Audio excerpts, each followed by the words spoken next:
As more people took to the great outdoors during the pandemic, at least here in the U.S., more businesses are catering to them.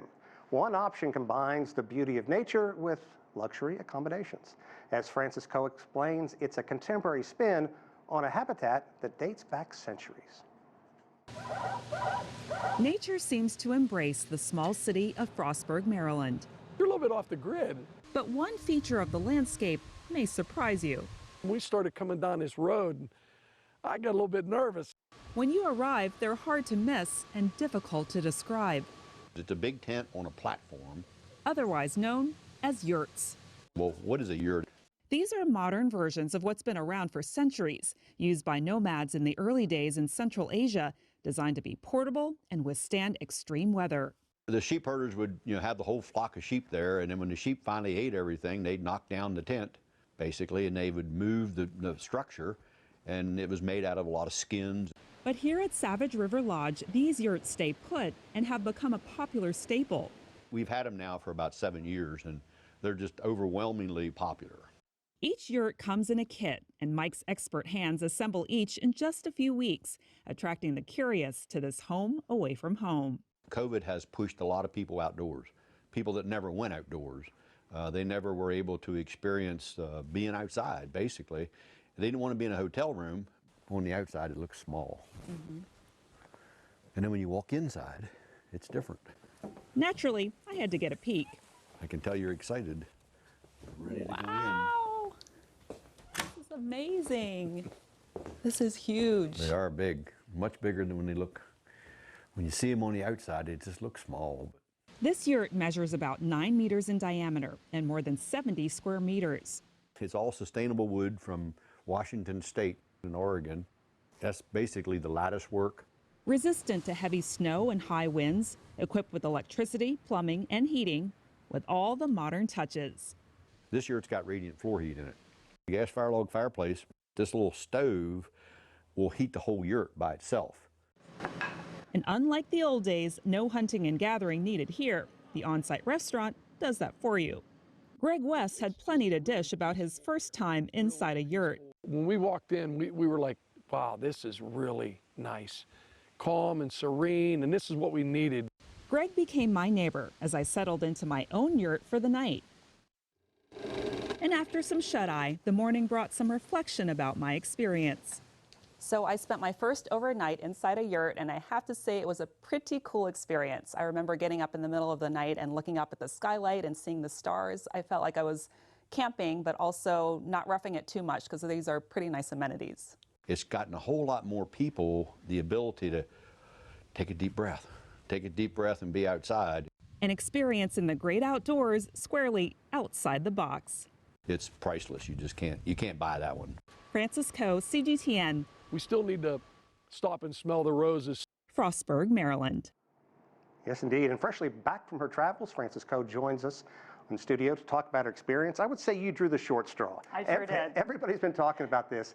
Tell me what it was like, that moment when you first walked in, and also tell me about the real positives, and are there any negatives? You saw me in that piece when I first walked in, and I go, wow, that was completely genuine. I was just blown away at how huge the space is. You really can't tell from the outside how big it is, and you walk in, and it almost reminds me of a planetarium. It's this big, huge dome, lots of room. I was in there by myself, and I felt guilty about that because you could easily fit like 8 people in there.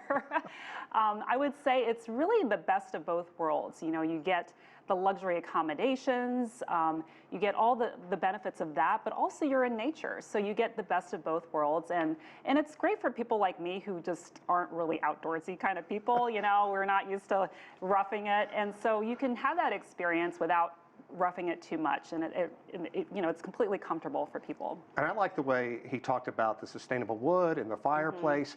We've heard so much about smaller homes as the price of homes spiral out of control.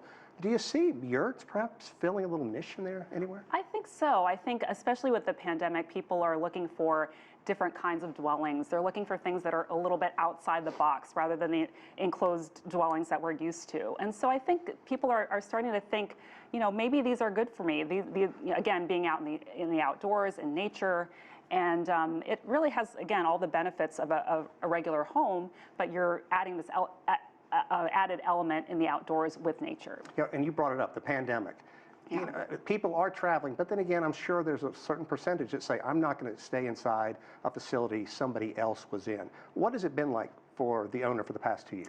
You know, Mike said this is actually a silver lining for them, one of the rare silver linings in this pandemic. Places like this are really thriving during the pandemic because people are starting to, again, think outside the box. They want something a little bit different. Before, it was more a safety issue. They wanted an outdoor kind of place because they don't want to be in an enclosed area. But now I think the mentality, people are starting to appreciate nature even more. And so you're getting that aspect, and you're getting those kinds of clients who want to be in the outdoors rather than just for safety issues. And I think that kind of mentality and that mindset will continue long after this pandemic is over. Did it get chilly at night, or is it the kind of thing that just keeps you warm all night? It was, so we went there back in the fall, and it was probably about 40 degrees Fahrenheit. I can't do the Celsius. 7 or so, yeah. Yeah, so it was pretty cold at night. You walk in and it's so toasty. I mean, you have the fireplace, you have the heated floors, and so it was very, very comfortable. I was actually kind of sweating. Really? Yeah. Yeah. Wow, that's amazing. And also, I love the fact that you brought about the history. You know, they've been used in Mongolia and other areas, but they've been in North America for some time? I was completely baffled by that. I didn't know this either. So back in the 60s and 70s, you had a lot of the hippie generation. You know, they're nomadic. And so this is a natural dwelling for them because they can pick up and move around. And so they've been in North America out west more so. And so Mike was talking about that. He used to, Mike the owner, he used to live out west. And yurts were way popular there before they came here to the East Coast. And so, when he came to the East Coast, he saw that there was that gap here. There were not yurts available because of, you know, the less space out here on the East Coast than out west. And so he saw that kind of niche wasn't being fulfilled, and that's kind of what started this whole thing. You know, one thing that it's shot so well. Our photographer did such a wonderful Peter job. Stoltz, yeah. Peter, I was going to let him get his shout out there. Yeah. But when you walk in, it's almost cathedral-like. That's what really struck me, is those braces go up, and then there's a hole at the top. skylight. So tell me about that, what that was like. Were you worried about that? Like, hey, is a critter going to get in here? Yeah, because I'm not an outdoorsy person, I was worried about this and that, but everything's enclosed, you know, and there's actually a lining beyond the lattice work, the lattice wood. So everything is just perfectly lined, so you don't have to worry about the outdoor elements getting through, and the weather too, so it is completely insulated. I did, when I was sleeping in that bed, the skylight is right above me, so I was like looking out for critters and animals, but it's actually a really quite nice element to it, because you feel like you're, again, outdoors, but not really. Are they expensive? Is it for one evening? What's it like? It's a good question. So it's $300 a night for this particular place. Of course, they vary. There are different resorts that have different price ranges. I do think it's the experience that you're paying for. You know, luxury hotels range about that price, absolutely. Right? Easily. Yeah. So I think it's the whole package. You know, you're not just sleeping there, but you're getting the whole experience. And there are also things around there outside the yurts, like trails, and so you really feel like you're getting a whole experience. Okay, you're someone who likes glamping more than camping. Yes. Would you go back in that setting for more than one night? I absolutely would. Yeah, I felt like it was a bit rushed. I was only there for one night, you know, for a story, but I would totally go back for personal reasons, because it's such a unique experience. There's really nothing to compare it to. I was kind of worried beforehand. I was like, am I going to be out in the woods with the bears? But this is not like anything like that. You know, it was really, really quite comfortable, and it was something completely outside my comfort zone, and yet I felt completely comfortable. I'm adding one more item to my bucket list. That's right. You got to try it out, John. Frances Kuo, thanks so much. That was great. We really enjoyed it. No problem.